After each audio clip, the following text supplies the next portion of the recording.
नमस्कार, मैं हूं नवजोत सिंघावा और आप देख रहे हैं हमारा एक खास कार्यक्रम। जमाना बदल रहा है और जमाने के साथ बदल रही है लोगों की सोच। बदलते दौर के साथ गैर जरूरी हो चुके पुराने कानून भी बदले जा रहे हैं और इसी नई सोच के साथ सुप्रीम कोर्ट ने कुछ पुराने शब्दों और वाक्यों को बदल दिया है। मतलब ये कि अदालतों की डिक्शनरी भी बदल गई है।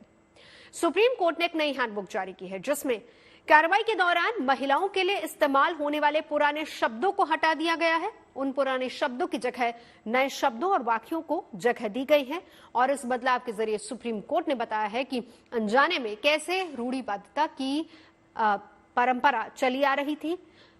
कोर्ट का मकसद ये बताना है कि रूढ़िवादिता क्या है और इससे क्या नुकसान होता है, ताकि कोर्ट महिलाओं के खिलाफ विवादास्पद भाषा के इस्तेमाल से बच सके। यानी ये लैंगिक भेदभाव पर सुप्रीम प्रहार है। मगर बड़ा सवाल यही है कि क्या शब्दों से समानता आएगी? इन सब मुद्दों पर आज हम अपने तमाम खास मेहमानों के साथ बात करेंगे, लेकिन पहले हमारी आज की चर्चा इसी के इर्द गिर्द घूमती है कि सुप्रीम कोर्ट को आखिर इसकी जरूरत क्यों महसूस हुई। क्या सुप्रीम कोर्ट की तरफ से जारी हैंडबुक देश की सभी अदालतों में लागू होगी या फिर नहीं? क्या हैंडबुक की शब्दावली को न मानने वालों पर किसी तरह की कार्रवाई हो सकती है? असल में इस हैंडबुक का मकसद क्या है? क्या इससे समाज में जेंडर इक्वालिटी लाने में मदद मिलेगी?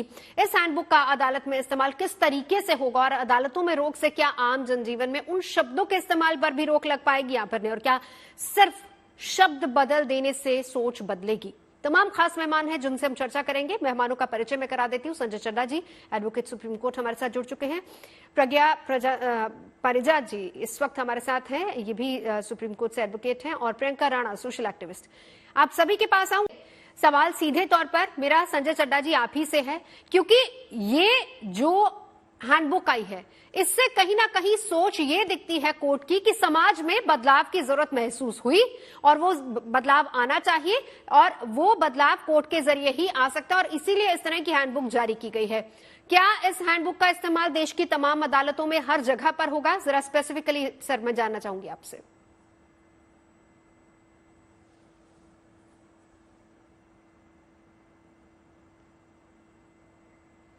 संजय जी, आपका बहुत स्पष्ट शब्दों में अगर कोई भी जिस तरह के सुप्रीम कोर्ट के जो जजमेंट्स होते हैं उनसे बाकी सारी कोर्ट्स बाइंड होती हैं, हाँ। उसी प्रकार से ये जो पत्रावली, ये जो हैंडबुक जिसे स्पेसिफिकली कहा गया है हैंडबुक फॉर जजेस, वो पूर्णतः पूरे भारत के न्यायालयों पर लागू होगी।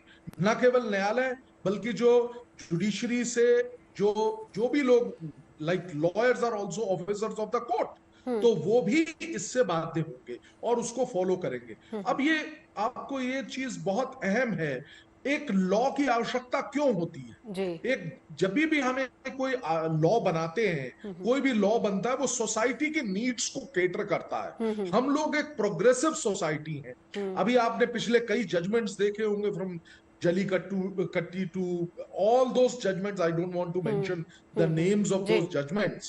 लेकिन हमने ये देखा कि प्रोग्रेसिव सोसाइटी की तरफ हम लोग बढ़ रहे हैं। खास तौर से जो महिलाएं हैं उनके लिए ये जो जिस तरह की शब्दावली का इस्तेमाल होता हमने देखा है अभी तक न्यायालयों में, पत्रकारिता में या लॉयर्स के द्वारा, और उन तमाम जगहों पे हम इन शब्दों का जिनका उल्लेख दो जजेस और एक प्रोफेसर ने मिलकर ये हैंडबुक बनाई है। एक तो हमारी दिल्ली हाई कोर्ट से हैं प्रतिभा जी और मौसमी जी हैं कलकत्ता हाई कोर्ट से, और प्रोफेसर सेन, इन तीनों ने मिलकर ये बनाई है पत्रावली कह रहा हूं बल्कि handbook is the right word. हाँ। वो बनी है और उसका पालन संपूर्ण भारत में होगा, सभी को करना होगा। बिल्कुल प्रज्ञा जी, सोच बहुत अच्छी है। सोच ये भी है कि समाज में बदलाव आए, सोच ये भी है कि महिलाओं के प्रति जिस तरीके के अपराध हो रहे हैं, जो सोच है उसको बदला जाए, रिस्पेक्ट ज्यादा दी जाए। और शायद इसीलिए स्पेसिफिकली हम कह सकते हैं कि बाकायदा डिक्शनरी के तौर पर वो तमाम शब्दों को मेंशन किया गया है। लेकिन लगता है कि क्या इससे समाज में बदलाव आएगा? देखिए ma'am, thank you for your question. सबसे पहले देर आए दुरुस्त आए, ये बहुत जरूरी है। सेकेंडली हमें ये समझना पड़ेगा एक चीज की मैं यहाँ क्लैरिटी भी देना चाहूंगी कि ये जो हैंडबुक रिलीज हुई है ये एक गाइडलाइन है और एज ऑफ नाउ कोई लॉ नहीं है जो ये कहता है कि यदि आपने ऐसा नहीं किया तो इसके लिए कोई दंड है। हाँ, मैं रोकूंगी आपको प्रज्ञा जी वापस से, क्योंकि ये सवाल मैं अपने सहयोगी संजय शर्मा जी से भी जानना चाह रही थी। यानी ये है कि ये सिर्फ एक हैंडबुक है, कहा गया है कि आप इसको मानिए और अगर आप नहीं मानते तो किसी तरह की कोई सजा का कोई प्रावधान नहीं है इस पे। एब्सोल्युटली, जो शब्द का इस्तेमाल हुआ है वो शब्द है प्रेफर्ड लैंग्वेज, यानी कि जो एग्जिस्टिंग बोलचाल की भाषा जो कानूनी लिटिगेशंस पिटिशंस में यूज होती है उस लैंग्वेज की जगह एक्सपेक्ट किया गया है कि अब आप इन उचित शब्दों का उपयोग करेंगे ताकि जो एक कॉमन वर्ड्स यूज किए जाते हैं औरत के एट्रीब्यूट्स के लिए, जो उसको और ज्यादा मैग्नीफाई करके उसकी इंटेंसिटी बताते हैं, जो एक नॉर्मल तरीके से चले आया है, जैसे कि स्पिंस्टर बोला जाता है यदि अविवाहित महिला है, या वर्जिन महिला का इस्तेमाल किया जाता है, तो उसमें कोर्ट एक्सपेक्ट करता है कि कोई जरूरी नहीं है कि आप वर्जिन शब्द का या आप स्पिंस्टर जैसे शब्दों का इस्तेमाल करें, वहां आप एक सिंपली अनमैरिड वुमन कर सकते हैं। तो जो इस तरीके से एट्रीब्यूट्स एडजेक्टिव्स औरतों के प्रति यूज किए गए थे उसमें सीजीआई ने जो ये हैंडबुक रिलीज की है, मैं मैम ये चीज आपको बताना चाहूंगी कि उद्देश्य क्या है इस हैंडबुक का। यदि आप इसका ऑपरेटिंग पोर्शन पढ़ेंगी तो ये कहती हैं कि सबसे पहले हमें समझना ये क्यों जरूरी है कि स्टीरियोटाइप्स, इसको बोला गया है कॉम्बैटिंग स्टीरियोटाइप, यानी जो ऑलरेडी एग्जिस्टिंग मानसिकता है उससे कॉम्बैट किया जाए। उसके लिए ये समझना जरूरी है कि ऐसी मानसिकता क्यों रही है, ऐसी रूढ़िवादी सोच क्यों रही है। नंबर 2 कि ये जो रूढ़िवादी सोच है इसने जुडिशियल प्रेसिडेंट्स पे, यानी आज तक के जो केस लॉज जो आए हैं उस पे क्या इम्पैक्ट डाला है। तीसरा, कौन से ऐसे लैंडमार्क जजमेंट है जिसकी वजह से इन मानसिकताओं से दूर रहने के लिए एक अदद कदम उठाया है जुडिशरी ने। इस तरीके से एक बहुत ही होलसम ये हैंडबुक का पैकेज आया है। अब ये बहुत जरूरी है हमें यहाँ पे बताना कि उसमें उन्होंने कुछ शब्दावलियों का इस्तेमाल किया है कि ऑल्टरनेटिवली ये प्रेफर्ड लैंग्वेज है जो आप यूज कर सकते हैं। न सिर्फ ये, इसके अलावा एक कुछ स्टेरियोटाइप्स हैं जो आइडेंटिफाई किए गए हैं। हम लिटिगेटर्स हम रेगुलरली कोर्ट में जाते हैं, जैसे बहुत अच्छी चीजों का चयन किया गया है। वो कहते हैं women are overtly emotional, illogical and can not take decision. अविवाहित महिला है, वो अपने जीवन में सही डिसीजंस नहीं ले सकती। औरतें बहुत पैसिव होती हैं, औरतें बहुत इलॉजिकल होती हैं, औरतें वीकर सेक्स हैं। ये एग्जिस्टिंग स्टेरियोटाइप्स चले आ रहे हैं और इन शब्दों का इस्तेमाल होता है। इसलिए कोर्ट ने ये कहा है, जो रियलिटी है कि ये इंडिविजुअल टू इंडिविजुअल डिपेंड करता है। इसका कोई साइंटिफिक बेसिस नहीं है कि औरत जो है वो वीकर सेक्स है, कि औरत पैसिव है, कि अनमैरिड औरत डिसीजन नहीं ले सकती अपने लिए।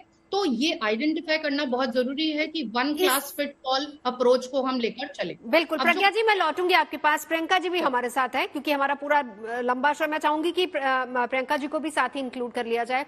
मकसद कहीं ना कहीं साफ है कि जिस तरीके की शब्दावली अभी तक इस्तेमाल हुई है उसको कहीं ना कहीं बदला जाए, औरत को इक्वल स्टेटस दिया जाए और समाज इस बात को समझे कि औरत की उतनी ही वैल्यू है। उस सोच को बदलने की कोशिश है। लेकिन बड़ा सवाल यहां पर यही है प्रियंका जी, अदालती कार्रवाई की शब्दावली में इस तरह के चेंजेस आ जाएंगे, लेकिन जब तक ग्राउंड पर, जब तक समाज में वो चेंजेस नहीं आएंगे तब तक मेरे ख्याल से औरत को उतना इक्वल स्टेटस नहीं मिल पाएगा। हालांकि अभी भी हम अगर दूर दराज के इलाकों में देखें तो वहां पर इस तरह की शब्दावली का इस्तेमाल होता है, और क्या वहां पर भी चेंज लाने की जरूरत है?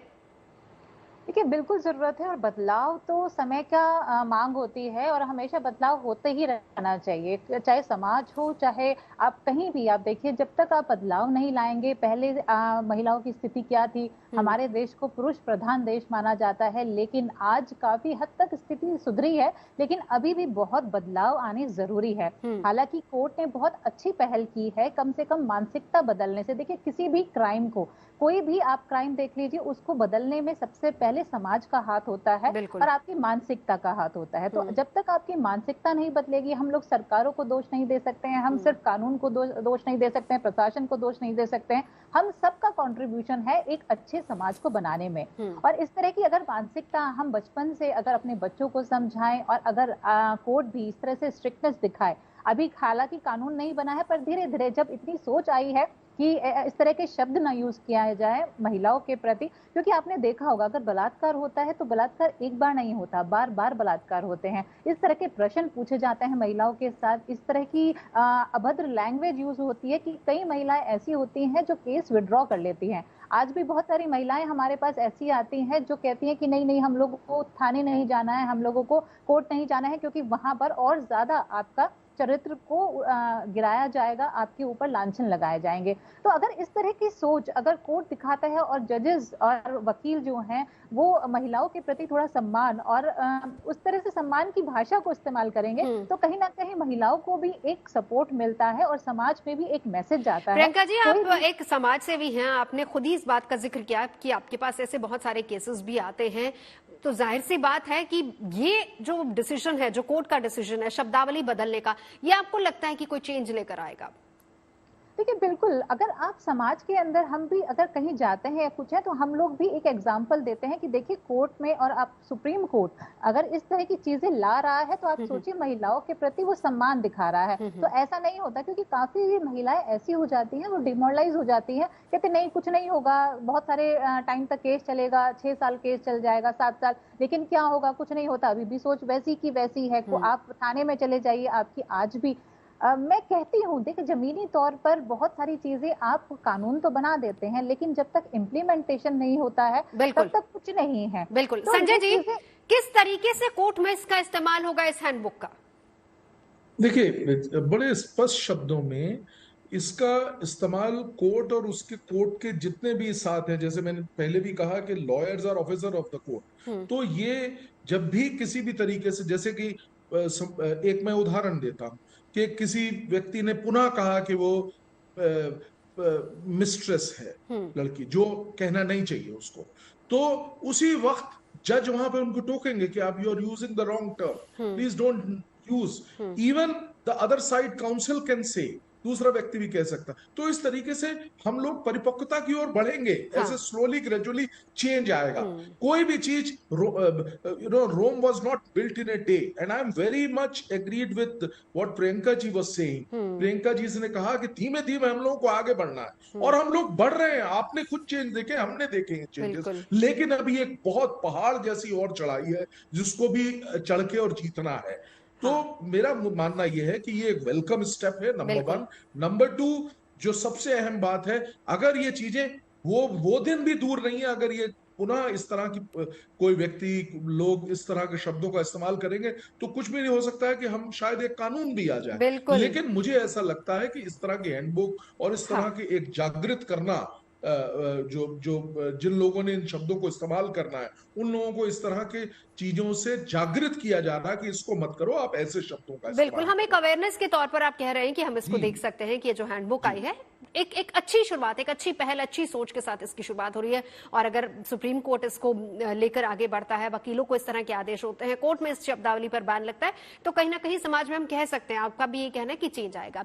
लेकिन वापस प्रज्ञा जी मैं आपसे जानना चाहूंगी, अब शुरुआत तो कर दी, शुरुआत एक अच्छी है, सकारात्मक है, और हर किसी का, चाहे वो एडवोकेट फ्रेटर्निटी हो या फिर मीडिया की तरफ से भी ये कहा जा रहा है, हम लोग को भी इंस्ट्रक्शंस दी गई हैं कि अब जो कोर्ट की तरफ से शब्दावली है आप कोशिश कीजिए कि उसका इस्तेमाल करें, यानी समाज में चेंज लाने की कोशिश हो रही है।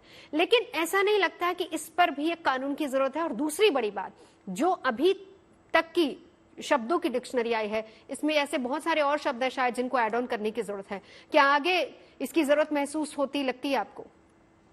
बिल्कुल मैम, मुझे लगता है बड़ा ही वेलकम स्टेप है। बेबी स्टेप से ही शुरुआत होती है। जैसा कि आपने कहा कि कानून लाने की जरूरत है, मुझे लगता है एकदम कानून लाने की जरूरत है। एग्जिस्टिंग जो ड्राफ्ट चले आ रहे हैं, जो पिटिशंस चली आ रही हैं, जिस पे ड्राफ्टिंग करके हम कोर्ट में अपनी याचिकाएं फाइल करते हैं, जिस पैटर्न पे आर्ग्यूमेंट्स होते हैं, स्पेशली ऑन दोज केसेस जहां पे जेंडर रिलेटेड अगर हमारा कोई वो है, यूजुअली अगर आप देखेंगे कि पहले रेप शब्द का इस्तेमाल किया जाता था, बोला गया है कि आप सेक्सुअल असॉल्ट वर्ड यूज करिए, पहले वर्ड रैविश यूज करते थे। तो ये सब वर्ड्स इतने ज्यादा ग्लोरीफाई और एडजेक्टिव जिस तरीके के यूज किए गए हैं एग्जिस्टिंग तरीके से, वो ऑलरेडी एक ट्रॉमेटाइज महिला को फर्दर ट्रॉमेटाइज करते हैं। बात ये है कि क्या इस चीज के प्रति कोई एक कानून आता है over the period of time जो सच में लोगों को इन वे इंसेंटिवाइज करे जो इस चीज को कर रहे हैं, और पीनलाइज करे उन लोगों को जो गलत कर रहे हैं। क्योंकि बहुत जब प्रोसिक्यूशन क्रॉस एग्जामिनेशन का समय आता है, तो एक महिला जो ऑलरेडी ट्रॉमेटाइज्ड है, जो परेशान है, यदि उसका बयान लिया जा रहा है और वहां पे उसके लिए शब्दों का इस्तेमाल हो रहा है कि आप तो किसी की रखेल हैं, यानी कि आप किसी की मिस्ट्रेस हैं, तो कहीं ना कहीं यह वर्ड प्रोस्टिट्यूट्स, इन सब वर्ड्स का बड़ा ही आम तौर पे चलन है। यदि इन शब्दों को हटा दिया जाए और एक सही तरीके से किसी से बात होती है, तो कम से कम महिला को संबल मिलेगा कि वो अपनी बात को पुरजोर तरीके से कोर्ट के सामने रख पाए।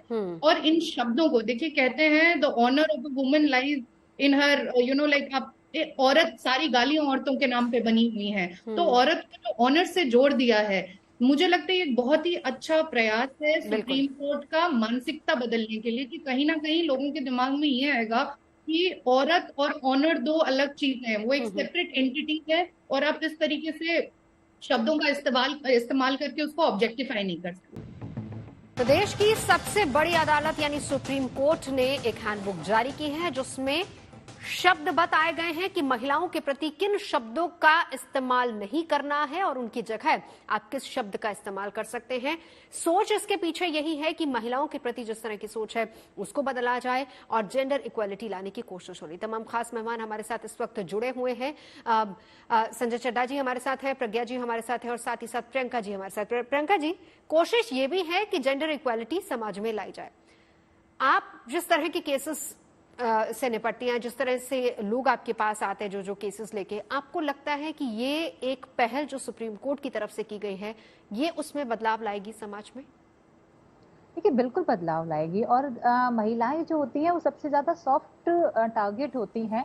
आप चाहे किसी भी फील्ड में, चाहे राजनीति ले लीजिए या किसी और फील्ड में देख लीजिए, अगर शारीरिक प्रताड़ना से ज्यादा मानसिक प्रताड़ना होती है, और इस चीज को आपको अगर किसी महिला को तोड़ना है तो आप इस तरह की शब्दावली का इस्तेमाल कीजिए कि वो पहले ही समाज में अपने आप को आइसोलेट कर ले और अपने जो केसेस होते हैं या कोई लड़ाई होती है उनसे वो विड्रॉ कर ले। तो इस तरह की जो सोच है आज भी हमारे समाज में, उसको हमें खत्म करना है, और उसमें ये सबसे बड़ी पहल है।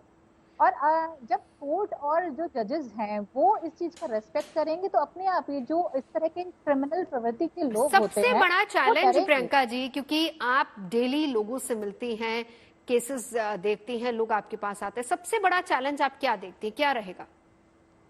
देखिए, सबसे बड़ा चैलेंज तो हमेशा से लॉ का इम्प्लीमेंटेशन होता है। हालांकि हम लोग अब हम ये कहें कि ये अभी लॉ नहीं है, ये सुप्रीम कोर्ट की तरफ से सिर्फ एक बुकलेट है, हिदायत दी गई है इसमें। बिल्कुल सिर्फ हिदायत है, लेकिन फिर भी मैं कहती हूँ अगर आपने इतना सोच इसको आगे तक पहुंचाया है तो आगे आगे धीरे करके इसको लॉ भी बनेगा। और ये चीज कोर्ट भी समझ गई है, लॉयर भी समझ रहे हैं और जजेस भी समझ रहे हैं कि इस पे लॉ बनाने की बहुत ज्यादा आवश्यकता है। तो मैं तो यही कहूंगी कि ये इसको एक पॉजिटिव तरीके से लेना चाहिए, लेकिन जितना जल्दी हो सके इस पे लॉ बनना चाहिए। और जितना सख्त से सख्त महिलाओं के प्रति इस तरह की जो मानसिक प्रताड़नाएं होती हैं उनके ऊपर वार करने की बहुत ज्यादा जरूरत है, क्योंकि असल में क्राइम का भी जो एक मेन मतलब करने का जो मोटिव होता है वो यही होता है कि महिलाओं को दबाना।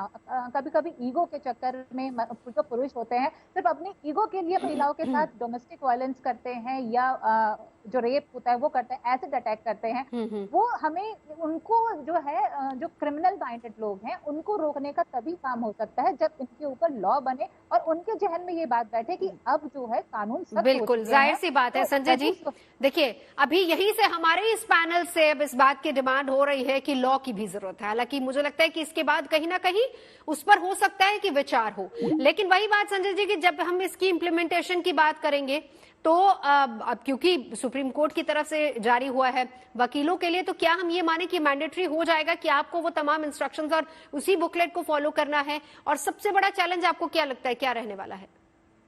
देखिए, दो चीजें आपने पूछी। पहला कि मैंडेटरी हो जाएगा, फॉलो होना और लोग फॉलो करेंगे। मैं बहुत पॉजिटिव हूं। मुझे ऐसा लगता है, देखिए आपके ऊपर 3-3, 4-4 नजरें रखी जाएंगी। अगर जज फॉलो नहीं करता है तो लॉयर्स कह सकते हैं। Very harmonious kind of system is there. अगर मैं बोल रहा हूं और मैंने कुछ गलत शब्द का इस्तेमाल किया, जज के मुझे टोक सकते हैं। मेरे इधर साइड से दूसरी साइड से जो दूसरे ओर से अधिवक्ता आ रहे हैं वो मुझे टोक सकते हैं। मेरा क्लाइंट मेरे पीछे खड़ा है वो मुझे टोक सकता है। तो बहुत जो है चेक्स हैं इसमें, पहली चीज। दूसरा, क्या मुश्किलें आएंगी वो निश्चित तौर पे जरूर ये बात वैलिड है कि कोई डिटरेंट नहीं है, लेकिन डिटरेंट ना होना अपने आप में, मैं बताता हूं कैसे डिटरेंट होगा। अगर कोई लॉयर इस तरह का शब्दावली का यूज करेगा तो जज अपने ऑर्डर में लिख सकता है कि देखिए मैंने हमारे समझाने के बाद भी जो है पत्रावली में या उसमें लॉयर साहिबान ने इसका इस्तेमाल किया, तो क्रिटिसिज्म होगा। निश्चित तौर पे ये एक डेटरेंट के तौर पे भी आएगा, स्लोली ग्रेजुअली। और सुप्रीम कोर्ट की बात कही हुई सारे न्यायालयों को मान्य है, सब लोग उनसे, मैं तो यूं कहूंगा कि बाध्य भी है, और वो इस चीज को फॉलो करेंगे। जिस तरीके का जो शुरुआत में इंट्रोडक्शन में जस्टिस चंद्रचूड़ ने बहुत अच्छे तरीके से कहा है, that also add on to it. हमें कोई चीज जब दी जाती है तो हम पढ़ते हैं, और वो लोग मुझे ऐसा लगता है कि निश्चित तौर पे इसको पढ़ेंगे। ये एक बहुत पॉजिटिव स्टेप है, और आगे बढ़ते बढ़ते देखते चलिए, हम प्रोग्रेसिव सोसाइटी में चल रहे हैं। वो दिन दूर नहीं है कि जब बिल्कुल कोई बराबरी में से बहुत मुश्किल होगा एक भी तनिक चीज भी निकालना। यानी आगे चलकर हम एक्सपेक्ट कर सकते हैं कि शायद इस पर लॉ भी आए। क्या एक्सपेक्ट किया जा सकता है? बिल्कुल। देखिए, लॉ आना क्यों नहीं, अगर इसी चीज का रिपीटेशन होगा, हाँ। इसको नहीं मानेंगे सुप्रीम कोर्ट के कहने के बाद भी, तो लॉ भी आ सकता है। और लॉ दो तरीके से आ सकता है, या तो हमारे लेजिस्लेचर पास करे, वो डिफिकल्ट है। तो मुझे ये भी लगता है कि सुप्रीम कोर्ट अपने किसी नेक्स्ट ऑर्डर में इस तरह का प्रभावशील लॉ भी बना दे, और जो हाँ, या फिर ऐसा कोई ऑर्डर हम एक्सपेक्ट कर सकते हैं कि कोर्ट की तरफ से आए जो एटलीस्ट ये बताए, क्योंकि प्रज्ञा जी मैं आपसे जवाब चाहूंगी, जो एटलीस्ट ये बताए कि ये शब्दावली इस्तेमाल करने के लिए आप बाध्य हैं और आपको एक तरीके से इसको इस्तेमाल करना ही होगा। प्रज्ञा जी। मैम देखिए, जैसे Vishakha versus state of Rajasthan landmark case है sexual harassment at work place पे, तो एज सच कोर्ट के माध्यम से इस केस में Vishakha versus state of Rajasthan में सुप्रीम कोर्ट ने कुछ गाइडलाइंस तय की थी, जहां बोला गया था या आइडेंटिफाई किया गया था कि सेक्सुअल हरासमेंट आपके वर्क प्लेस पे भी हो सकता है। और वो एक लैंडमार्क जजमेंट था जिसने काफी डिटेल में बताया कि पॉश गाइडलाइंस क्या होती हैं, इंटरनल कंप्लेंट कमिटी क्या होती है, एक्सटर्नल मेंबर क्या होता है, यदि किसी भी वर्क प्लेस पे इस तरीके के एक्ट्स होते हैं, सेक्सुअली कलर्ड रिमार्क्स या सेक्सुअल ओवरटोन्स, तो उसे हम sexual harassment at work place की कैटेगरी में डाल सकते हैं। अब उसका फायदा आप ये सोचिए कि इतना पुराना ये केस लॉ आया है, ये लैंडमार्क जजमेंट, लेकिन एज सच उस जुडिशियल प्रेसिडेंट की वजह से ये कानून बन गया है। पॉश की गाइडलाइंस अभी भी हर एक पर्टिकुलर ऑर्गेनाइजेशन में यदि so and so number of employees है तो वो बाध्य हैं कि उनको ये किया जाता है। यदि आप उसको वायलेट करते हैं तो लेबर कोर्ट में आपके अगेंस्ट कंप्लेंट हो सकती है, सिविल रेमेडीज तो है ही। तो आप यही सोचिए, जब एक वो छोटा सा कानून जिसने लैंडमार्क जजमेंट के माध्यम से एक प्रॉपर हमें लॉ दे दिया, इसलिए कहीं ना कहीं ये एक बहुत पॉजिटिव एफर्मेटिव स्टेप है सुप्रीम कोर्ट द्वारा, जो मुझे लगता है over the period of time किसी एक पर्टिकुलर लॉ में किसी पर्टिकुलर लैंडमार्क केस में और सब्सटैंशिएट करके और एक्सप्लेनेटरी वे से शायद ये आगे के लिए it will pave a way ahead for all of us. And मुझे पूरी उम्मीद है कि एक जो सकारात्मक दृष्टिकोण से सुप्रीम कोर्ट ने इन गाइडलाइंस को जारी किया है, ये आगे एक लॉ ऑफ द लैंड बनेंगी और लोगों को इन वे कंपेल किया जाएगा कि वो अपना दृष्टिकोण और अपने बोलने का तरीका औरतों के प्रति चेंज करे। एक सिंपल सी बात है कि चाहे अनवेड मदर हो, हाँ। चाहे कुछ हो, वो एक मदर है, वो एक बच्चे का भरण पोषण करती है। चाहे ड्यूटीफुल वाइफ हो, चाहे ओबीडियंट वाइफ हो, चाहे नॉटी वाइफ हो, at the end of the day she is a wife. पर वो कैसी है, वो गलत है या सही है, ये मेरिट्स पे कोर्ट डिसाइड करता है। कैरेक्टर असैसिनेशन का इजाजत नहीं दी जाएगी। एब्सोल्युटली। तो मुझे लगता है ये बहुत ही एक अच्छा उम्दा स्टेप है। प्रज्ञा जी, एक और चीज जो मैं चाहूंगी कि उसको भी थोड़ा क्लियर कीजिए। अभी फिलहाल बुकलेट में जितने शब्दों को मेंशन किया गया है, हम एक्सपेक्ट कर सकते हैं कि उसका दायरा आगे जाकर और भी बढ़ सकता है, हो सकता है कि इस डिक्शनरी में और भी ज्यादा वर्ड्स को जोड़ा जाए आगे जाके। बिल्कुल बिल्कुल मैम, ये शब्द मुझे लगता है कि एग्जॉस्टिव नहीं है। ये यहाँ पे बोला गया क्लियरली यही है कि it is not exhaustive list. जैसे जैसे समय बदलेगा इसमें नए शब्दों का इस्तेमाल कर सकते हैं। अब जैसे अगर आप मुझसे पूछिए, मैंने इसे क्रिटिकल एनालिसिस किया, अभी भी कुछ शब्दों का इस्तेमाल किया गया है जिसे कहते हैं स्लट या प्रोस्टिट्यूट, ये प्रोस्टिट्यूट को आप सेक्सुअल वर्कर्स भी कह सकते हैं। बाहर के देश में सेक्सुअल वर्कर्स जरूरी नहीं है हर कोई स्वेच्छा से ये काम कर रहा हो, they are sex workers forbid जिनके लिए इनको पे किया जाता है। या जैसे शब्द है स्लट, जो एक औरत का, या सिडक्ट्रेस, ये हम आम बोलचाल की भाषा में भी बहुत इस्तेमाल करते हैं, अरे ये औरत तो रंभा जैसी है, दूसरे को लुभाती है। तो इन शब्दों को आप चैस्टिटी के ऊपर एक प्रश्न वो उठा रहे हैं, जो मुझे लगता है इन शब्दों को भी इसके बदले बोला गया है गाइडलाइन में कि आप वुमन यूज करिए। मेरा मानना है कि ये बहुत ही आर्केइक और ऑब्सोलीट शब्द हैं, इन शब्दों को ही हटा देना चाहिए। ये अच्छे शब्द नहीं है जो ऑब्जेक्टिफाई करें, क्योंकि इसकी रेगुलर अगर आप हम लाइफ में देखें, दैनंदिन अपनी चीजों में देखें, तो औरतें इस चीज पे बहुत सफर करती है। तो ये लिस्ट एग्जॉस्टिव नहीं है। आगे I am sure over the period of time जैसे जैसे वोकैबुलरी में लगता है बदलाव की जरूरत है, उनको लाया जाएगा। राह अभी लंबी है, लेकिन ये एक बहुत ही अच्छा प्रयास है। और बहुत ही कॉन्शियस अवेकनिंग के साथ लॉयर्स को, जजेस को, को काउंसिल्स को आपस में टोकना चाहिए, आपस में प्रेरित करना चाहिए कि कोई भी अगर इन शब्दों का इस्तेमाल कर रहा है जो ऑब्सोलीट है, उनको वहीं पे टोके और वहीं पे चेंज लाए। Change begins at home. तो मुझे लगता है कि बहुत अच्छा प्रयास है। बिल्कुल। आगे हाँ संजय जी, ये हालांकि जो डिक्शनरी है ये एक तरीके से लॉयर्स को या फिर जजेस को, उनके लिए भी एक तरीके से कि आप इस तरह की भाषा का इस्तेमाल नहीं करेंगे, लेकिन इशारा किधर है कोर्ट का सीधे तौर पर? कौन कौन से ऐसी एरियाज हैं जहां पर कंसर्न की जरूरत है, जिसमें हम लोग तो कम से कम मानते हैं कि मीडिया की एक जिम्मेदारी बनती है कि जो एटलीस्ट कोर्ट की तरफ से डिक्शनरी आई है उसको फॉलो किया जाए, लेकिन और कौन कौन से क्षेत्र इसके साथ जुड़ जाते हैं? देखिए, जब ये अवलोकन आरंभ हुआ था तब हमने देखा था कि कई ऐसे जजमेंट्स हैं, और इस डिक्शनरी, इस हैंडबुक में भी उनका स्पॉट मेंशन है, जबकि ब्रॉडली कोर्ट ने ये कहा है कि पुराने किसी भी जजमेंट को हम छेड़ नहीं रहे हैं, उस पर कोई भी हम टिप्पणी नहीं कर रहे हैं, लेकिन पुराने जजमेंट्स में ये तमाम शब्दों का इस्तेमाल हुआ है।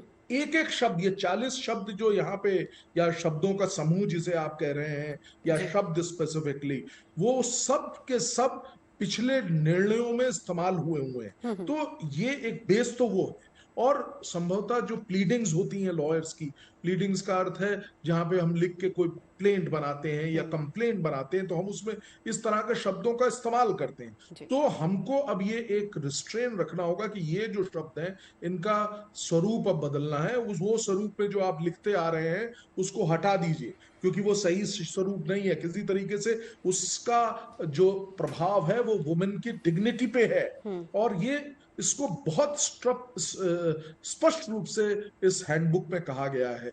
जजेस के लिए उन्होंने कहा है कि ये जजमेंट्स में इस्तेमाल हुआ है, but we are not going into that, we are not removing them, we are not expunging them, but we are just telling you, mind it, let us not use it. This is what is the crux of this. ये मैं वही बात कर रही थी संजय जी की, इसका दायरा सिर्फ आप लोगों तक ही, एडवोकेट्स तक, जजेस तक ही सीमित है, या फिर हम ये कहें कि कोई और क्षेत्र भी इसके साथ जुड़ जाता है? क्योंकि अगर समाज में चेंज लाना है तो जाहिर सी बात है कि इसको हर तबके के लोगों को फॉलो करना होगा। इनफैक्ट हमारी रोजमर्रा की बोलचाल में भी हमें इसी को इस्तेमाल करना होगा।